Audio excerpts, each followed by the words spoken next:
হাত পাকা প্রতীকের বিকল্প বর্তমানে আর কোনো দলের মার্কা নেই। এখন আমি বলবো শুধু সাধুবাদ জানালে হবে না, এটা সমর্থন করলে হবে না।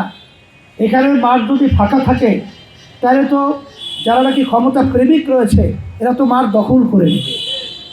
এই জন্য আমি আমার বিশেষ করে ইসলামী আন্দোলন বাংলাদেশের নেতাকর্মী, সমর্থন মুহিব্বিন, সম্মানিত ওলামায়ে কেরাম, দেশপ্রেমিক যারা রয়েছে, যারা ইসলামকে ভালোবাসে, যারা ন্যায়কে প্রতিষ্ঠিত করতে চায়, দেশকে রক্ষা করতে চায়, আমি সকলকে আহ্বান জানাবো, আমরা সবাই আমার ভাইদের কাছে, মা বোনদের কাছে আমরা বুঝাবো যে আমরা দেশকে যদি সুন্দর করতে হয়, ইসলামের শক্তি উত্থান করতে হয় এবং মানবতার কল্যাণ যদি নিশ্চিত করতে হয়, তাহলে হাত পাকা প্রতীকের বিকল্প বর্তমানে আর কোনো দলের মার্কা নেই।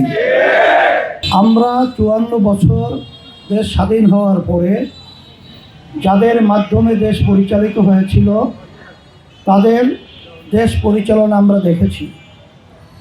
আমরা মানুষের যা চাওয়া পাওয়া ছিল, সাম্য, মানবিক মর্যাদা, ন্যায় বিচার প্রতিষ্ঠা, আসলে বাস্তবে তাদের পরিচালনায় এদেশে আমরা সাম্য, মানবিক মর্যাদা, ন্যায় বিচার প্রতিষ্ঠা এটা আমরা পাই নাই।